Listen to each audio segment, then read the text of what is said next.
more about you guys so I know where we're going. Like, So, because I can give you this on film all day long or on audio, whatever. But I know what this is behind me. But what are you guys all about? What are you bringing to the table? Why did you guys start this? And where do where you want to take it? So there's an easy answer and a harder, longer answer. So it started a while ago. Just Ben and myself on Mike of just like just fucking around with each other. Yeah. Going, I think we're kind of like a little conceited. Like we're kind of hilarious. Wouldn't it be funny to like record some of the things we do? So that was like a year ago. So okay, like kind of like just procrastination and life happened, and we were finally like, why don't we do like a real podcast? So like, but we have to do something that is kind of meaningful or at least structured, not just recording us dicking around watching fights and sports or whatever. So then we're like, why don't we just kind of structure it? So which we kind of did. And then the last few weeks or last like 4 or 5 weeks, we were just kind of like, you know what's going to put us apart from everyone else is, well, we're both of us are recovering alcoholics and addicts. Okay. And so we're kind of like, we have fun. We're kind of, living life to its fullest. But if we can kind of pepper in like our past, what we were, where we want to go, and that journey along the way, as well as talking about UFC, the Bruins, stupid foods we taste, women, like all the stuff that put that in as well. That's going to, at least like you just said earlier, like, people that eventually will hear this now or eventually are going to go like, that's fun, but wow, there's some authenticity. There's some truth behind that. Everyone has a story. What's ours? And we want to know what's everyone else's. And that's kind of where we're at with it. Bro, love it, man. That just to give you the same thing, man, Optimal Self and the platform and what we're building is exactly the same thing, man. You know what I mean? Like, there's accolades, right? People are like, oh, you played professional baseball. You went to the CrossFit games. I run a very successful real estate company today. But dude, I was never the best player. I was never the best kid. My dad was an alcoholic, man. Like, you know what I mean? It was abuse and it was all those things. So like, I haven't seen the dude in God knows how long, you know what I mean? Like, so but let's just be clear. He was just like his dad. Right. So he fell straight off the tree and did the same shit. You know what I mean? He didn't seek more. He didn't seek better. He didn't think, he just still to this day, God knows where he is. God knows what he's doing. Probably got it. I'm in California at 1:00 right now. He's probably got a drink in his hand, a beer, or he hasn't woke up from whatever he did the night before. You know what I mean? Yeah. And so you have a choice, man. Right. Like, there's always, I don't even remember what book it was, but it says it's got these twin brothers, right? And one of them is an alcoholic, right? And down on his luck, 1-bedroom apartment. And the other twin is a high level CEO, millions and millions of dollars, built schools, built all these things. You got these same dudes. And they asked the first one, how did you get where you are? Why are you the way you are? And he said, oh, because my dad was an alcoholic. And then you have the other guy and they said, how did you get where you are? How does it? He said, because my dad was an alcoholic. Right? Because you can follow that shit or you can make a different choice. Yeah. And that's what most people don't realize in life is that, look, where you are right now, no matter what age, once you're out of adolescence and you're on your own, let's talk about adults, right? Like where you sit in this moment are choices you have made. Not because your dad, not because your mom, not because whatever. We can blame it on that shit. And there are people that have come from really bad situations. There are people that have had way worse than probably any of us three sitting here right now, right? But at the end of the day, if you really want to know, we have a choice. And we are where we are because of the choices we've made. So one of the things with Optimal Self that we say in our coaching and our training is that, and I hope people hear this, is that the moment in your personal life that you can take responsibility for everything in your life, every single thing that there is, the car you drive, the house you live in, the job you have, whatever, the person you live with, whether a divorce, not a divorce, if you're married, if you're whatever, if the moment you can take responsibility for everything in your life, you unlock your own potential to have anything in your life, because you truly start to understand, hey, it's time. Like, fuck it. It's called autonomy. I am responsible for me. I am responsible for the results.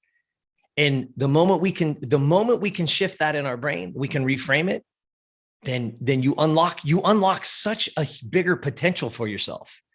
It's because I'm no longer living in the past. I'm no longer living of that past. Right.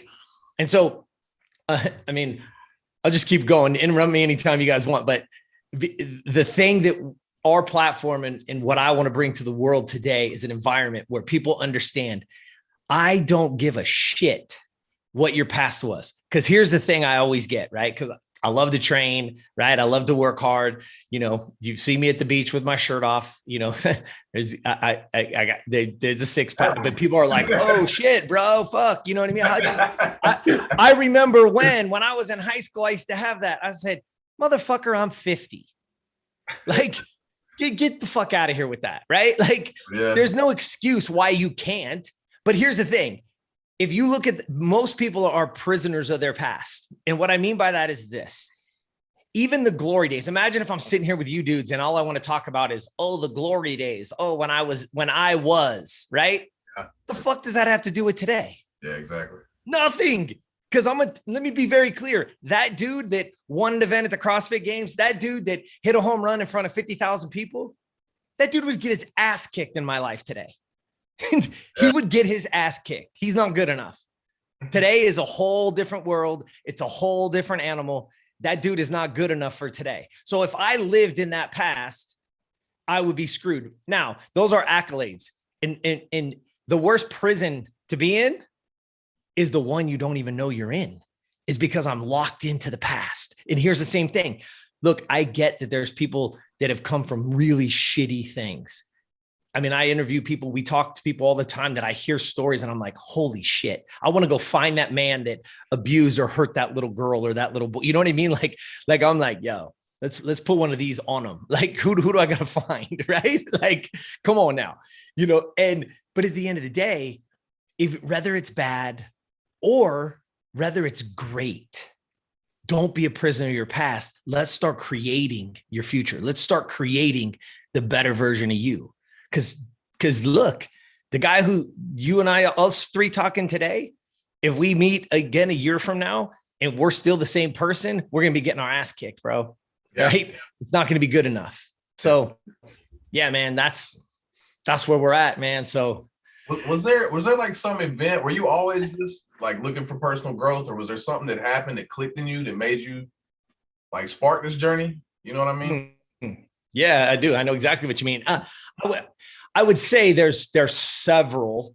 I mean, if we start in the early days, you know, at an early age, you know, sleeping on floors of bars with my dad, you know, being the drunk at the bar and a waitress having us to take us home and waking up at somebody's house that you never met before because he was so drunk at the bar he couldn't even, you know, that they wouldn't even let him, you know, and we were literally sleeping on the floor. On that, yeah.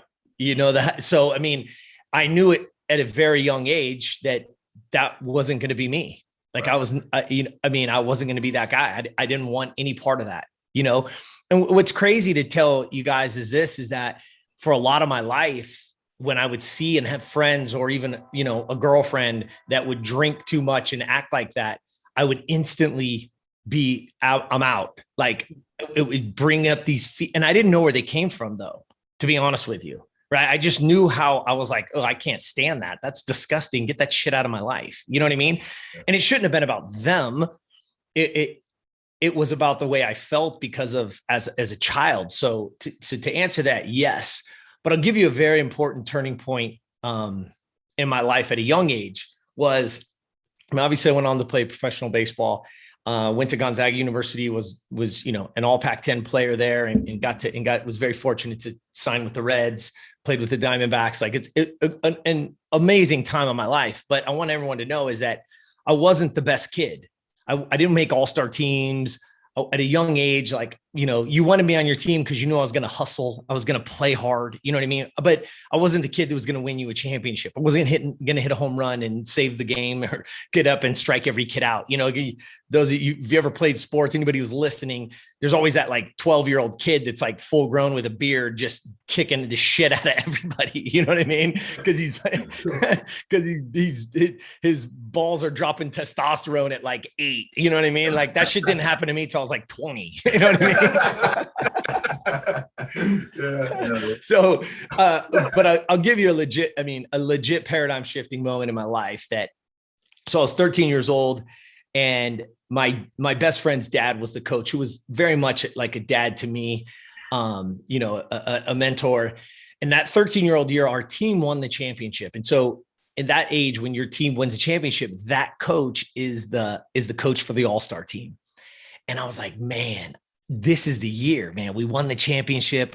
I played good, and shit, this guy who, I get to go on vacation with them as family. His kid is my best friend, right? Is like, I'm going to make the all-star team.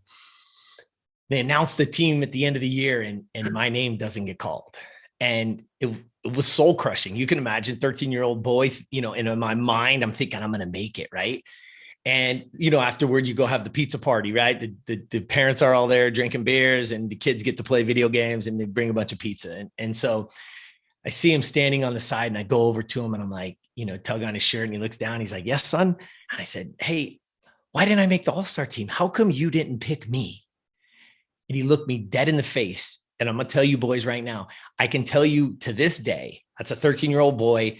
And today I'm 50 years old. So it's a long time ago, but I can still tell you what he was wearing. I can tell you what I was wearing. I can tell you the sounds that were happening. It's so still vivid in my mind. And he looked me dead in the eye, and he said, because you weren't good enough. Now listen, dude, like, that's soul crushing, right? Anybody who hears this is going to be like, what? If you're a parent and you're like, if somebody told my kid they're not good, like, and that's what, right? And so in that moment, it crushed my soul. I mean, I had to wait till the moment that I could break away, because I didn't want to cry in front of anybody. And I went and I cried, and I ran to the front, and I asked the lady to use her phone. We didn't have cell phones in those days. We couldn't just, phone a friend. Like, I'm going to call my mom. I'm like, yo. So I begged this lady, this worker, can you please let me use the phone? Please, I need to call my mom. I need to call my mom. She's like, she could probably see the look in my face. She's like, yeah, let me get this kid the phone, right?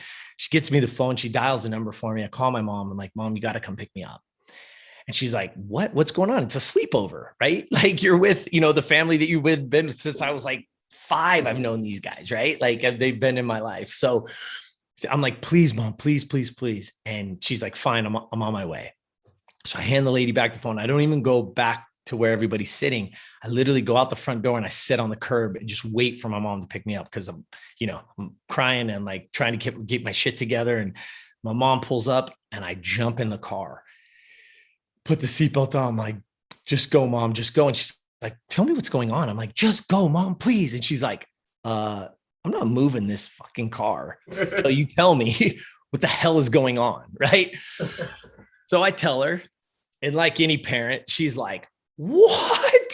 She's taking this car into the first available parking spot. Like, I'm going in to give this son of a bitch a piece of my mind. Right. And I'm like, please don't, Mom. Like, I'm embarrassed. Please, can we just go? Can we just go? Like, please don't do this to me, And she's like, and I don't know that she knew what she was doing. Yeah. Okay. I don't. My mom is an amazing, amazing woman. Again, she was 16 when I was born. So it was babies having babies, right? Like, let's be clear. But I'm going to tell you right now, like, I don't know if she knew what she was doing. And she's to this day, my hero. And she looked straight at me in that car, and she said, fine. Right now, she's saying, fine. What do you want to do? What are you going to do about it? Literally looks at me. And I'm going to tell you right now, I get the same sense of calm over my body that happened in that moment. Because when she asked me that question, it hit me, and she's like, so what are you going to do about it? Okay. Yeah. If you don't want me to go in there, you don't want me to handle this shit, what are you going to do? And I'm telling you, even right now, I can feel the same sense of calm that came over my body. And so I was like, oh, right. And I was like, can we go to Big Five? So those of you who don't live on the West Coast, that was the sporting goods back in the day, right? They have like Dick's and shit, but just imagine the massive sporting goods company, right? That has everything you could probably imagine for sports. Yeah. It's called Big Five in those days. I said, Mom, can we go to Big Five? And she's like, what? Like, she didn't even know what it is, right? She's like, what are you talking about? Like, you don't want to go get ice cream, or let's go to freaking Target and get a toy, right? Like, she's not like, she wants to cover it up, right? Like parents, we want to just mask it. And I was like, can we just go to Big Five? She's like, whatever, fine. Pull out. It's not very far away. We pull in, we walk in, just like I told you, I can see what he was wearing when he said that to me. Yeah. I can see walking in that. We walked over to the baseball section. I pointed up. It was a yellow sign. It said $19.99 because it was on sale. All the other signs were white. It was yellow. And I said, can I have that? She's like, what the hell is that? I'm like, it's a batting tee, Mom. It's a batting tee. She's like, all this and all you want is a $19.99, a $20 batting tee. She's like, and all of us parents are like, $20 and my kid's going to be fine after all this. Like, going to stop crying, right? Hell yeah, let's do it. So she gets it off and we do. I went home that day, pulled that thing out of the box and I built it. And I promised myself, I'm going to hit 100 balls off of this thing every single day. Every day. I'm going to go hit. I am going to go out back in the fucking rain. It didn't matter. In the rain, I would use tennis balls because they could soak up the water, right? Like, because in Southern California, it doesn't get super cold, right? You can still go outside in the rain. It's not like the East Coast and all that where you freeze your ass off. Like I could still go in the backyard in the rain, but I didn't want to use the baseballs because the rain would wreck the baseballs. And so from that day forward, didn't matter what it was. Every day, I just went out there and hit balls. I just kept going out there and hit balls. I'd go out there and hit balls. Didn't matter, rain, shine, whatever. Didn't matter what we were doing before or after school. Didn't matter when it was. And I just kept going. And I just kept hitting. And I kept swinging. And I'll tell you two things. One thing is that tee, I still have it to this day. Even when I would travel, even when I would move houses and all that kind of stuff, all these years later, it's a symbol to me. Because here's what ultimately happened. The next year, nope, didn't make the All-Star team. The next year, I barely made the high school team, sat on the bench, got more water for the team than I got at bats, right? The next year, got a little bit better. The next year, by the time I was a senior in high school, 18 years old, 5 years later, I led the team in hitting. I was the most valuable player of the team. And I also was an all-league player. And then I made my first ever All-Star team. I got chosen to be on the All Valley team, not just in our area, but the entire Valley. Got to play against the best kids in the entire state. Got chosen to play on those teams and was the only kid to get a scholarship to go play baseball after that. So I want people to realize is that we want instant gratification in our lives today. And if I would have went for instant gratification, I would have swung a couple times off that and went and expected it to be Babe Ruth. And that's not how it works. That's not how it works. If I would have done that and expected a result the next year, I probably would have stopped. Maybe I stopped playing baseball completely. But what I knew is I love playing. I want to go. I want to do this. I don't know what the outcome's going to be, but if I know this, I'm going to hit those damn balls until I get and I feel better at it. And so again, it's not we overestimate, right? You've heard this before. We overestimate what we can do in a year and we underestimate what we can do in the next 5 years, right? Are you willing to put it in? Are you willing to put the time, the energy, the effort into whatever that task is? Building a business, losing weight, you name whatever it is that people have today in their life that they need and they want a better life. They want to make more money, whatever it is. Are you willing to put in the time? What do you do when no one's watching? Because again, especially in sport, right? You have practice. Okay. So you go out there for an hour or two with your team, but there's 20 some other hours in the day that you can get better, right? It's not even in the gym. I tell people all the time, look, I can give you the program. I can tell you what to do. You can come train with me, but let me tell you something. I get you for 1 hour. You got 23 more to fuck it up. What are you going to do then? So that to me, because of, I was just like, yo, let's just keep going. That taught me so many lessons in going forward. It wasn't about the result. I wasn't like, oh, because listen, I still never became the best kid. I still failed at baseball because I wanted to be a Hall of Famer. I wanted to play 10, 20 years in the big leagues. And, I didn't sniff any of that. So baseball technically was a failure. I still made it farther. A really cool story about that team that year is years later, 7 of those kids, all those kids were my friends. They're still my friends to this day. 7 of those kids, plus the coach, bought a ticket to come to a professional baseball game and watch me play baseball. And I got to have dinner with them after, and we got to celebrate. We talked and all that kind of stuff. It's funny because a couple of the kids that were there that are my friends, they're like, yo, can I just say this? You're the last guy sitting at this table that I thought that we would be, watching play in the stadium, right? Like that's just what they believed, right? But I said, yeah, you're right. All of you. And I sat at the table and I said, look, all of you guys are better than me. Right. At 13, at 18, you weren't. Right. And today at 23, in those days, you're not even close. Yeah. Because when you guys were out smoking weed behind the thing, spotting beer at the local 7-Eleven, getting your older brother to buy you some beers, I was out back hitting balls. And the difference is now is what you have. And I told that story to our coach too, who was again one of my mentors and like a father to me. And he was devastated, dude. He was like, wait, what? I said, what to you? He did not even remember that day. He didn't. And he was so devastated. I'm like, no, thank you. Yeah. I gave him a hug. I said, I love you because you told me the fucking truth, which never happens today.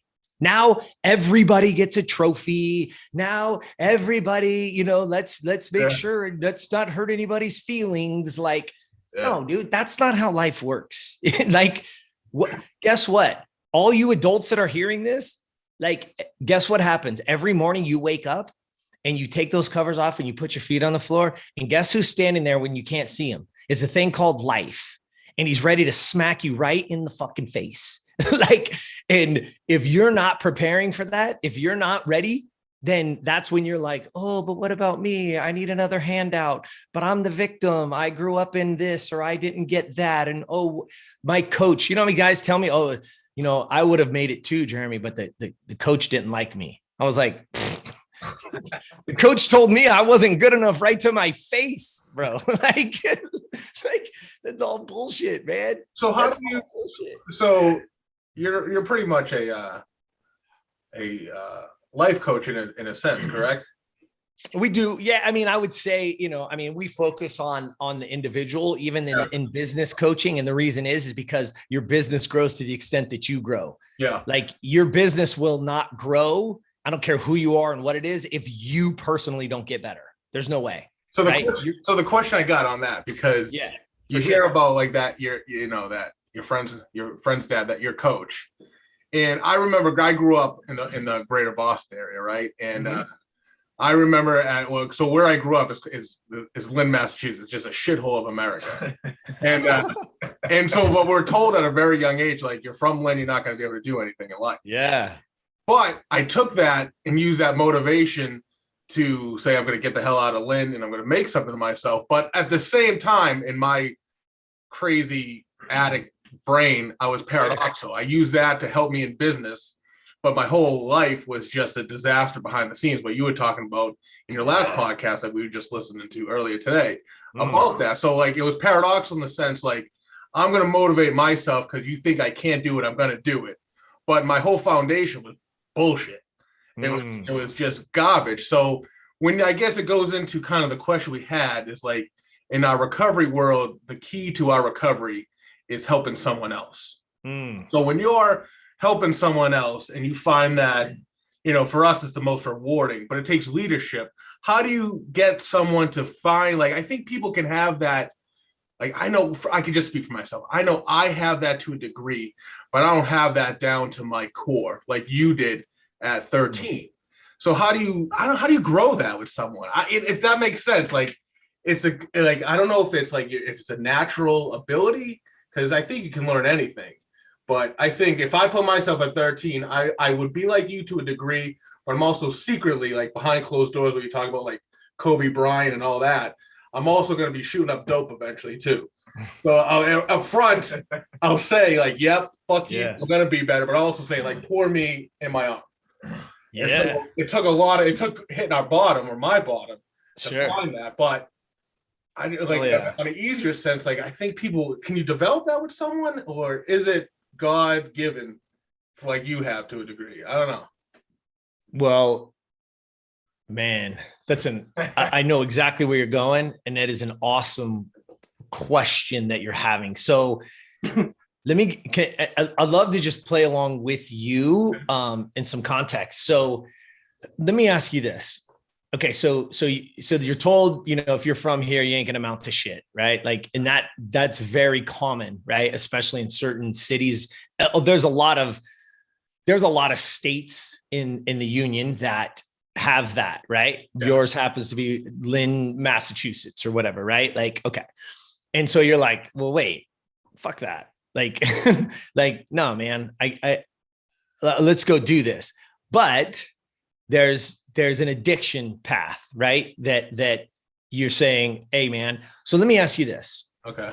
In those moments when you were choosing to shoot up or to get high, whatever that is, mm-hmm. right? What's the context around that? What was that moment that you were, yeah, man, this is more important than anything else on earth right now? What was what can you say that to? I mean, it's hard because if I try to think, I'm trying to go back and think like I was. Mm-hmm. I think it's easier now to say what it was just pure laziness. Mm-hmm. Okay. Is really like undisciplined. Thank you. Yep. I'm not disciplined. Woe is me. Mm-hmm. World, I can't deal with life on life's terms. Yep. Even though I'm faking that I'm mastering life on my terms, but really I'm lonely in a room full of people, mm-hmm. and I'm undisciplined and can't handle it.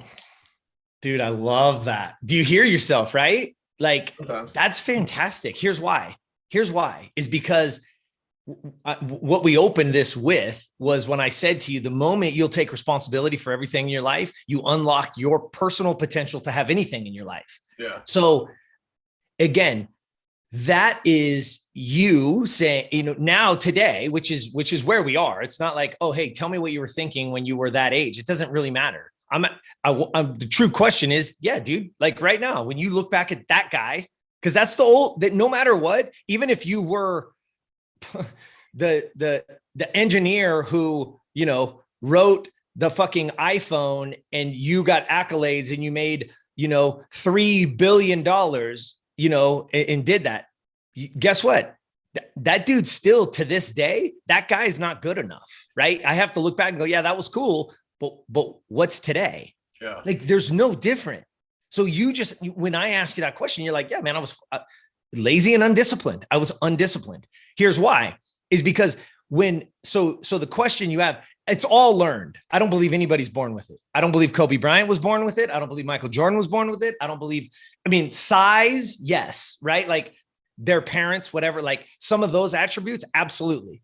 No, I'm just telling you my opinion. So crush me if you don't fucking believe me or agree with me that, dude, it's not born. Like I don't believe anybody's born with it, but I believe that we all have the power to have it. Does that mean I can do what Kobe did and then I'm going to be a fucking Hall of Fame basketball player? No, I'm a 5'10" fucking white guy from fucking Lancaster, California, who could barely fucking, could I get better? Sure. Could I get really fucking good? Could I grip my capacity to a certain level? Sure. But am I ever going to be Kobe? No, but that's not the point. There's a great book. I have it. I want to show it to you guys. You guys will fucking dig it, especially with addiction and stuff like that. It's called The Book of Five Rings. It's Miyamoto Musashi. Okay. He was a fucking samurai warrior in the 1600s and never lost a battle. In those days, like for real, right? Like fucking best swordsman in the history. You read about him. He says in there, if you know the way broadly, you will see it in everything. My vision of that is this: excellence in anything increases your potential in everything. So what he was saying, so when we talk about this, when I'm talking with you two, I'm like, okay, let's get down to what can you do today? Not okay. If the goal is, you know, I'll give you a very, okay. So I owned a gym for a long time, a CrossFit gym, right? When I got CrossFit in my blood, I was like, fuck, I need a better place to train. So we were doing very well in real estate. So I built my own gym. I said, fuck it, I'll just pay for it. You know what I mean? If we get members, we get members. The idea was not to build a business. Ultimately, that's what we did. We built a very, very great 7-figure business that was incredible, sold that later on. But I want to tell you something that'll kind of go with everything that you just said is this. In there, we used to do assessments with everybody. Okay. So when you came to the gym, it wasn't a normal gym. I wanted to know who you were, what your goals were, why you showed up. How am I going to get you to show up day in and day out? Not one time, not do a cool work. Nothing. I need to dig deep inside of you because it's not cheap. It costs you $120 a month to come to my gym. You could literally park in the same spot you were parked in right now and rock across the parking lot and pay Planet Fitness $19.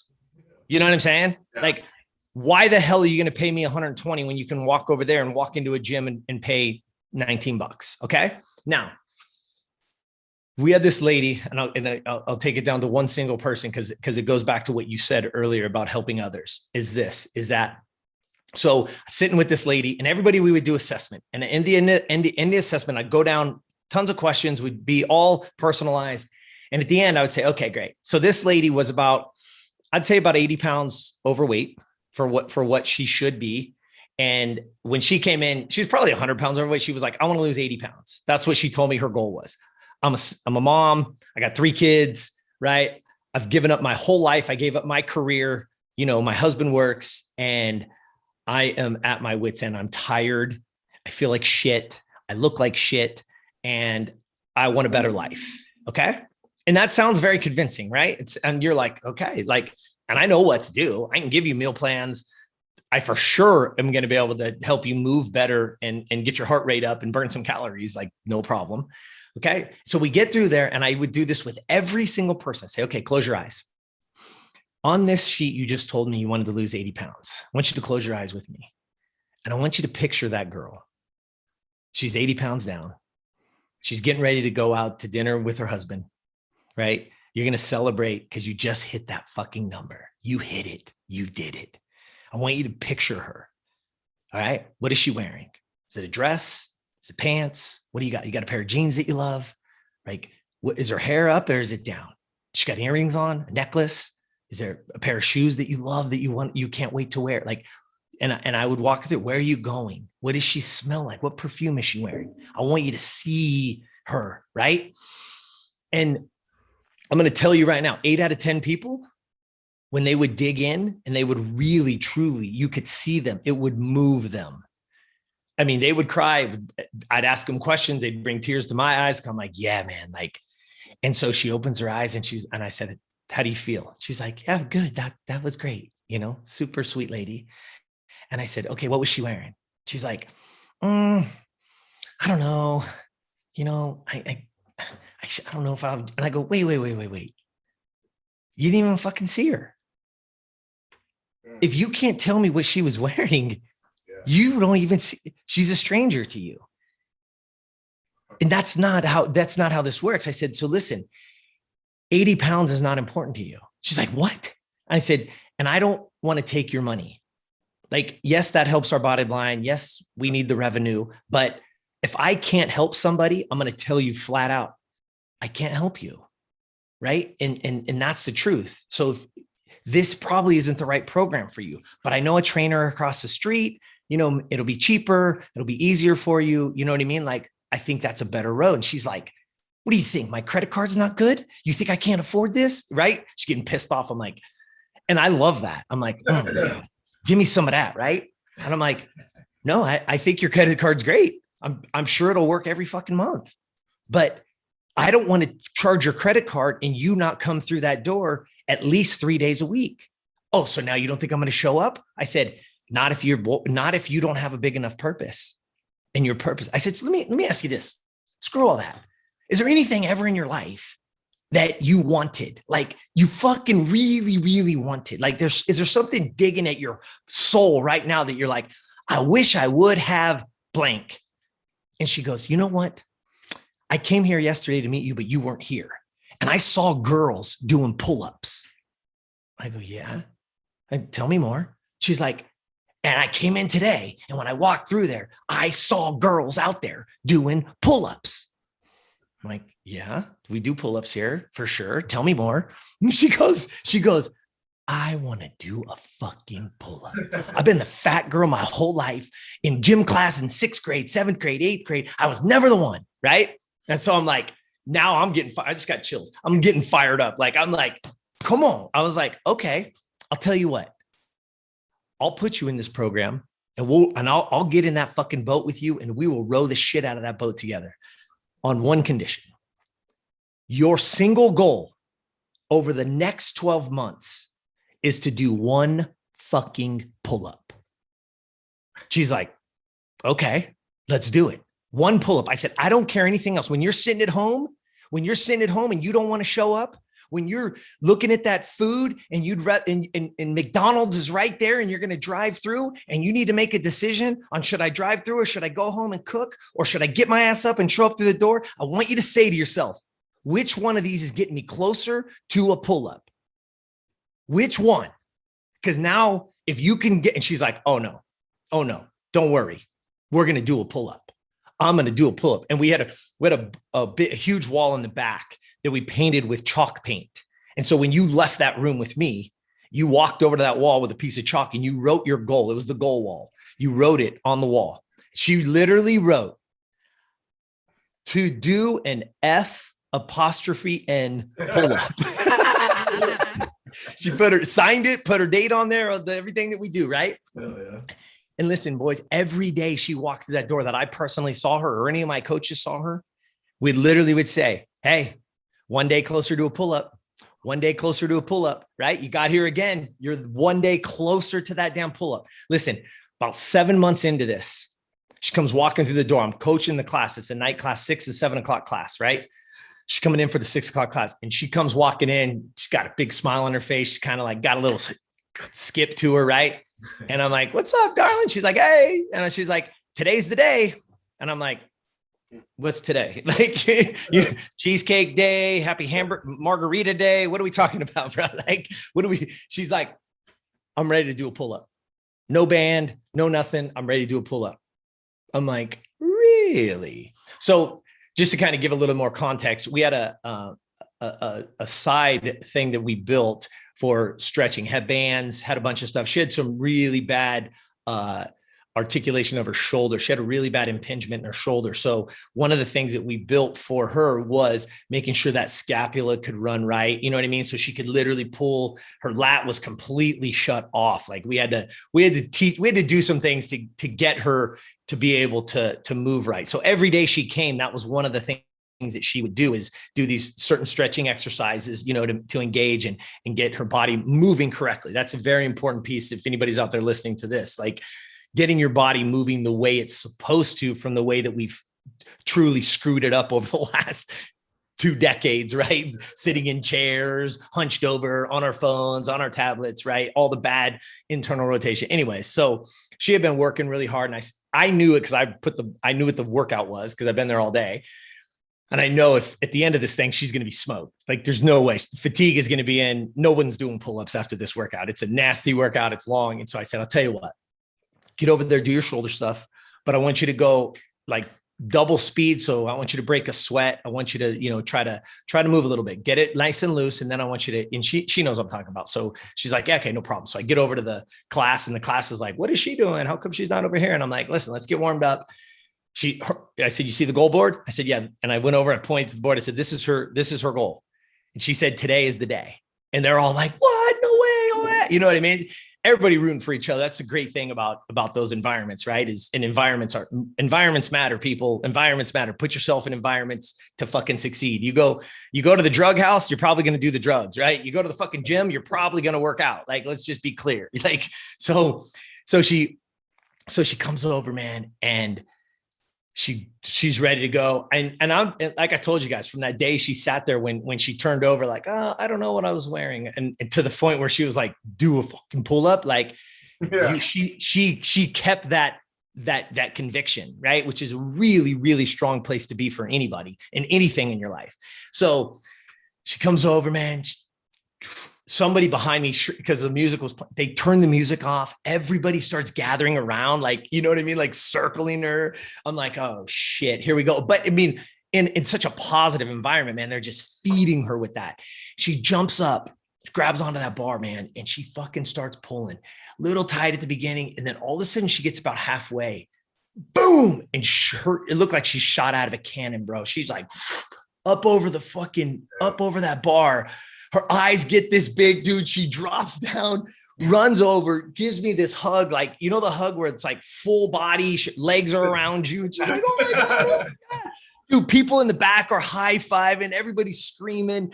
She jumps down. She looks at me. We catch eyes. She starts crying. I start crying. People in the crowd are fucking crying. It's crazy, right? She runs back over and she does a couple more pull-ups and she's like, oh my God, it's like crazy. All right. So I'm going to circle this all back to what you said. Because I know people are like, wait, where's this going? Here's where it is. When we talk about helping others, that night, taught that class, taught the next class is over. Everybody's gone, locked up, get all the dings, sweep up the mats, get it ready for the morning.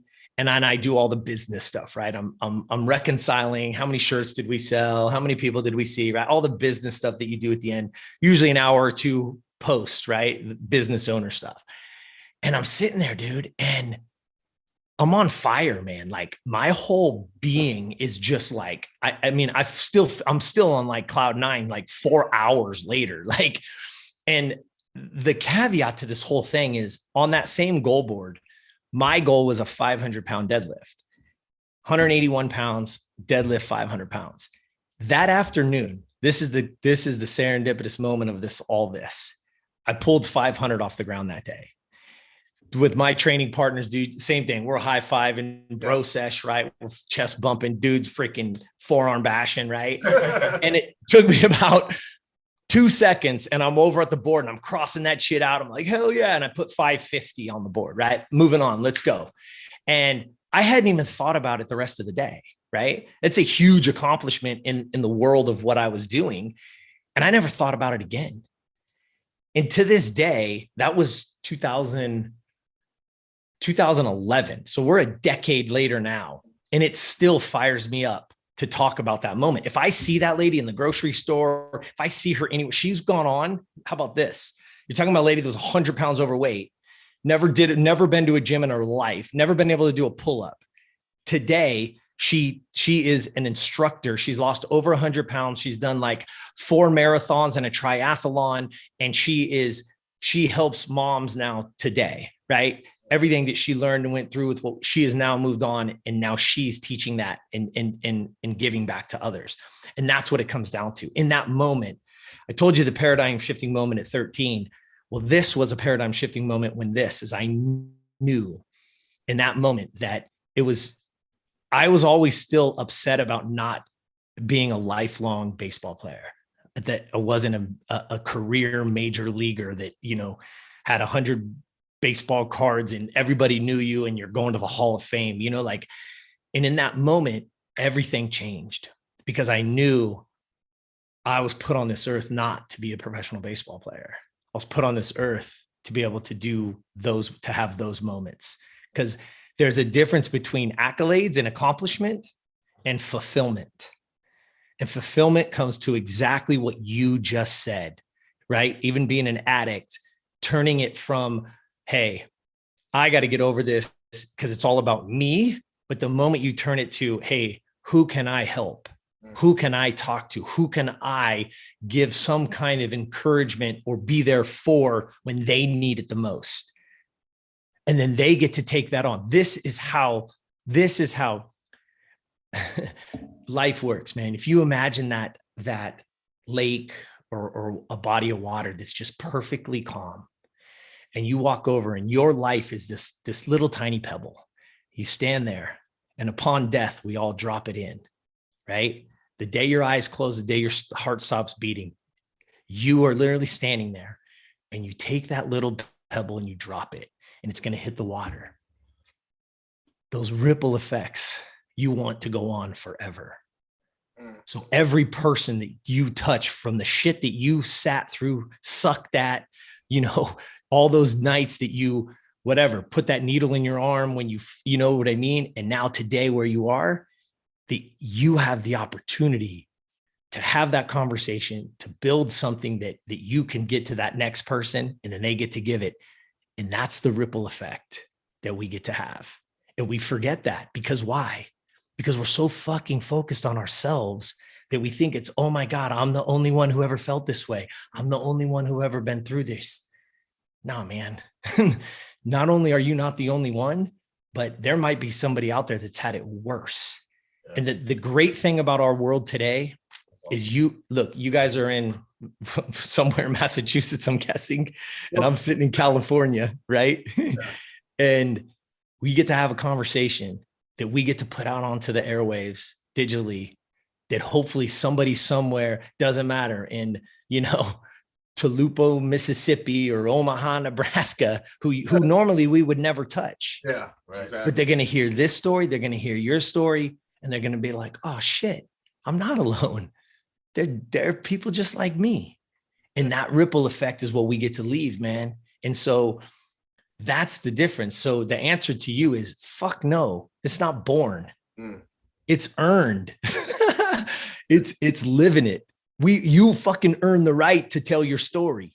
Yeah, man, it's shitty. Yeah, we've done stupid shit, but you earn the fucking right to tell that story, because there's somebody out there that it's going to fall on their ears and they're going to be like, yo, that dude's just like me. Yeah. Well said, man. That's perfect. That's why your stuff correlates with our story so well, man. That's awesome, man. That's good stuff. You got another question? I don't think so, man. I think you covered everything, bro. that was dope, though, man. Jeremy, thanks for your time, bro. That's awesome. Dude, anytime, man. Look,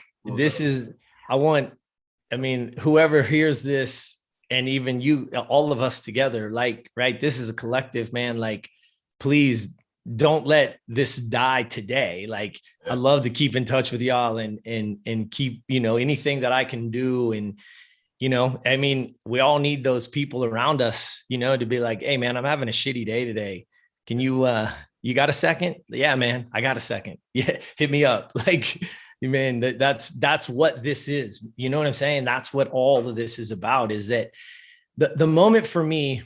And I don't want to go too long, but I was coaching a kid, and maybe this will help people or whatever. If you guys got a few more minutes. Of course, man. Oh yeah. Okay, cool. So I was coaching this kid. He was 26 years old, getting into real estate. And he was joined a brokerage that I was consulting for. And he had been in the business for about 6 months. And real estate is you only get paid if you sell a house, right? List a house, whatever. So, and he was struggling, and he calls me one day and he's like, hey man, can we jump on a call? And at the time I was working at 2 different offices. So I was leaving one office, going to the other. And I told him, hey man, I got a 20-minute, cause if you're not in my schedule, then it's very hard. I said, but I got 20 minutes, bro. Cause he's like, hey, I just have a couple questions. And normally it'd be like, hey, here's my Calendly link, book a time, 15 minutes, whatever. But I was like, hey, I'm going from one office to the next. I'll call you literally in 10 minutes. And it's a 20-minute drive before I got to be in there and coach. So he's like, yeah, that'd be great. So anyways, on the call, he tells me, he's like, hey, I don't know, you're going to be disappointed. And I was like, wait, why are you telling me how I'm going to feel? He's like, well, you've been working really hard with me and I appreciate your time. And, the office is doing so well and all this stuff. And he says, I got to take a job because I don't live with my family. My mom, I can't live with my parents, rough kind of childhood kind of thing. Right. And they're like, yo, you're out of here. Go fucking make it on your own, Mm-hmm. And he said, so I took a job at Staples. And I said, okay. Are you getting completely out of real estate? He goes, no. I want to do real estate. And I said, okay.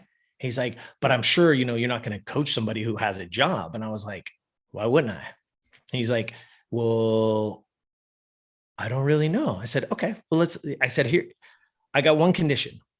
He goes, anything. I said, we'll keep working together. I got one condition and one condition only. He's like, yes, please, please, please. I said, okay. When you go to Staples, you're going to be the low man on the totem pole because they just gave you a job, right? They're not hiring, it's an entry-level position. Yes. He goes, yes. I said, you told me because you need the money, right? Yes. I said, okay. But here's what I'm going to tell you. If you go there and you just show up because you need the money, then you and I aren't going to work together anymore. I said, but I'll make you a deal on one condition. Whatever you do there, you do it the absolute best that you can possibly do it, the best that it's ever fucking been done. I said, so if they ask you to sweep the floor, you don't go, oh man, no, you don't. You go, where's the mop? Where's the broom? Where's whatever? And you sweep that shit the best that it's ever been done. You don't miss a fucking spot. You hit every fucking crevice. You do it like it's the last fucking job on earth. They ask you to stack computers in the back till 3 a.m. You don't fucking whine. You stack them. You reinvent cool ways to stack shit. Like you become the best fucking computer stacker in the history of fucking Staples, to where they name that shit after you, right? Like, and he's like, I said, agree or disagree? He goes, no, okay. And I said, now let me tell you why. Because how you do anything is how you do everything. If you show up there just to get a fucking paycheck, and this goes out to anybody who's listening, if you just show up because you need a fucking paycheck and that's all you're going to do, you're going to hate that. They're going to hate you. It's going to be terrible. I'm not saying it's your dream job. Staples isn't his dream job, but how you do anything is how you do everything. If you go in there, I told him, and you go in there and you do that job half-ass, then you're going to come to me in real estate and you're going to do this job half-ass. Exactly. Yeah. Because it's not a fucking switch, ladies and gentlemen. You don't just get to go, oh, now I'm going to be great. No, that's not how it fucking works. Every fucking thing you do needs to be the best that you can possibly do it. And I'm not saying it's perfect. I'm not saying I'm like, no, we all have, but if you have that mindset and focus, don't show up just to get a fucking paycheck. I don't care what your job is. That's what it is today. Be responsible for that. Be accountable to it. Do the best that it's ever been done, and watch what happens to your life, because now that rolls over into the rest of your life. So if you're half-assing it in places, guess what? No offense. I'm going to tell you right now, when you told me like, oh, my business was great and I was doing this and then I was lazy and shooting up dope over here, I'm going to tell you right now, you might have thought your business was great. You weren't even fucking scratching the surface for what it could have been. It was good enough, but it wasn't where it even could have been, because you can't have it both ways. I can never be exceptional here and okay over here. Because if you're just doing okay over here, then your limit over here drops. Oh, yeah. And it might be good enough, right? There's some people that capacity is still like, I don't know, 200-300 grand a year, $1 million a year, something like that, right? They still got a fucking pretty decent life and good capacity, right? But they're half-assing relationships, they're half-assing this. They don't go to the fucking gym. They eat like shit, right? Like whatever, they're late, like all this. That just means that this capacity, even if it's making $1 million fucking dollars right now, that if this gets better, this gets better. Yeah. It all of yours is going to rise together. So when I told him that, this was one of those moments that we're talking about right now, is that we got off that phone. We were getting off the phone. He said, thank you so much. He goes, I'm so mad right now. And I was like, why? He's like, because we didn't record that. I go, fuck, you need to hear it again? Yeah, call me. I'll fucking tell you every day. Like, like you should hear my fucking voice in your head when you get to Staples going, motherfucker, don't be a fucking slacker, right? Like, he's like, no. He goes, that's not it. He goes, because there's somebody right now. He goes, I have friends right now that needed to hear that. And I was like, oh, it was like a punch in the face to me, right? It's because I'm like, yo, this dude's right. Yeah. Like, I'm limiting myself. Yeah. That's a limit. I might be like, oh, we're kicking ass. I got 2 offices. We're doing this. We're doing that, blah, blah, blah, blah, whatever. But the only way you're going to know is if you're in my world, right? If you walk through those brick and mortar buildings to see me or sit in a room with me. Right. But what he was saying was, yo, record that shit. Put that shit out there. Somebody again in wherever Dayton, Ohio is sitting in his fucking mom's basement wondering why his life sucks. And he gets to hear that and he's like, oh shit, here we go, right? We can't limit ourselves. I'm just as bad. I want everyone out there to know I'm not perfect. Matter of fact, far, far from it. I got a lot of fucking work to do. The best, I tell people all the time, the best me is yet to come. I just got to keep working at it, keep meeting people like you guys and talk about it and, hear your story. How do we work together to help somebody else? Because that's what it comes down to, man. You guys are doing it. Don't stop, bro. Keep going. And I mean, we were talking earlier. I don't know if that is going to make the show or not make the show. It doesn't really matter. But what you were saying about getting together and talking about UFC fights or talking about this and just bullshitting and bring it to the table. People need that, right? That's a wonderful side of you guys. Bring it. And at the same time, don't forget to tell your story because your story fucking matters and you've earned the right to tell it. Man, tell it for sure. That's good stuff, man. I got one quick question Bring it. From my boy here. So there's a baseball question. Okay. So he is doing some service work, coaching for 7 to 8 year olds in Rockingham, North Carolina. That's where we are now, North Carolina. Oh, North Carolina. Okay, cool. So how the hell can he get these punk ass kids to win a game? Because they lost their first game. We did. He's like the third string coach, but still. Yeah.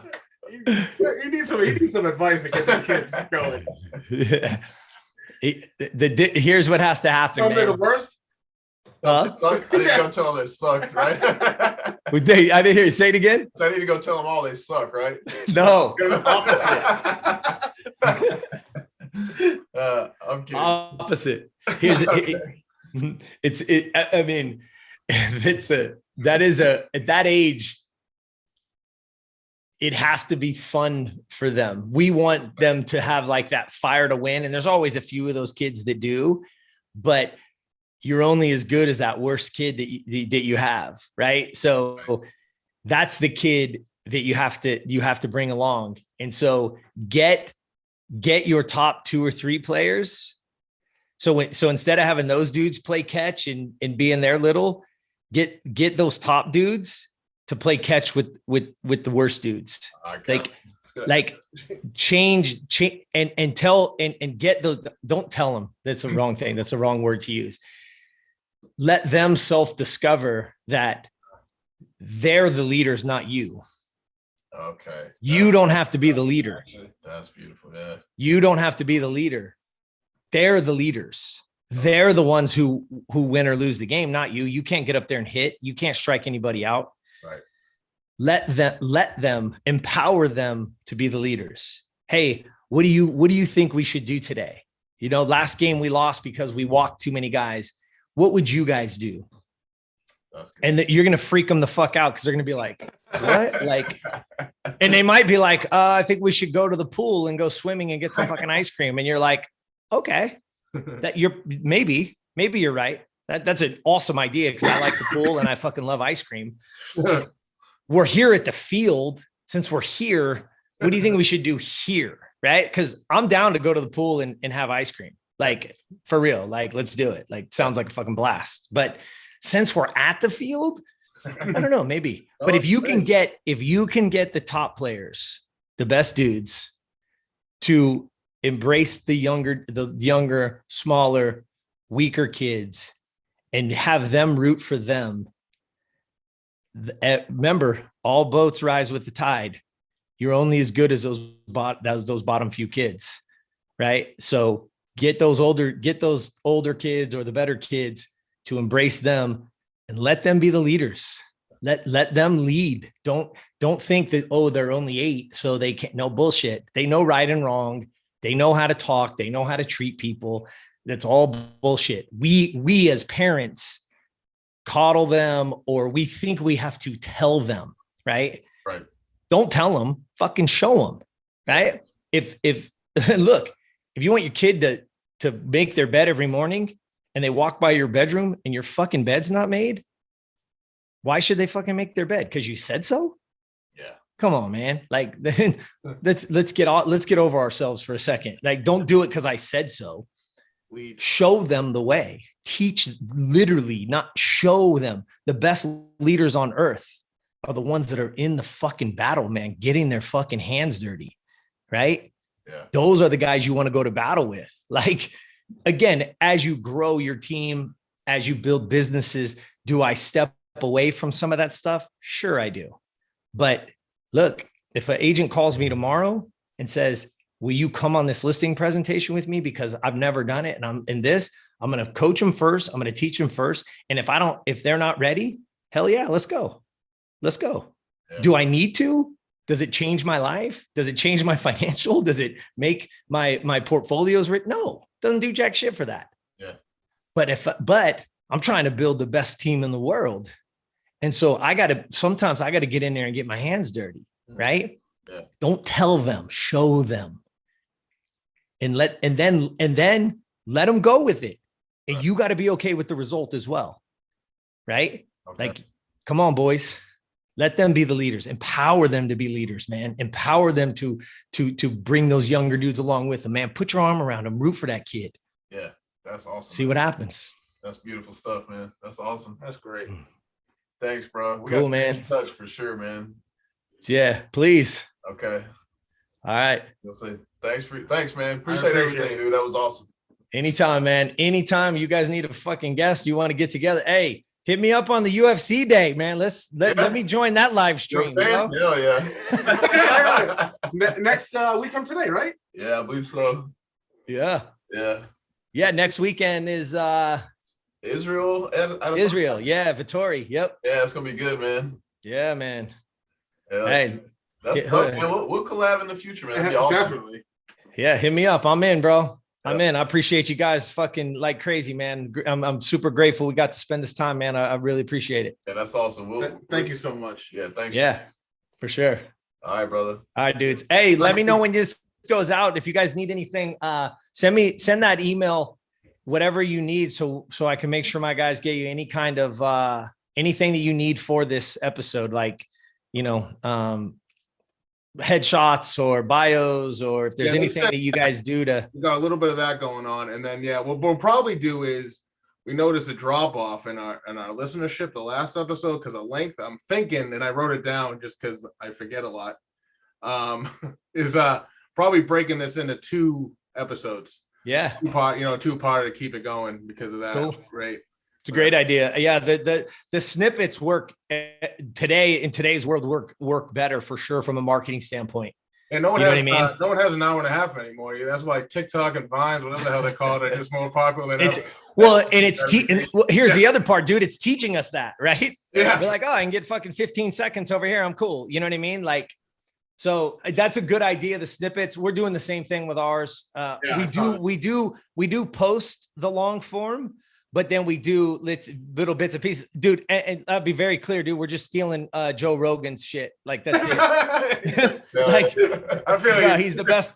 He's the best in the world, man. So he still puts out his 3-hour episode, but he has 40, 6 to 8 minute clips from that episode that show. You know what I'm saying? Yeah. So exactly. Yeah, I know you're doing. We're stealing from him and you. I noticed you were doing that the last 2 weeks. So. Hell yeah.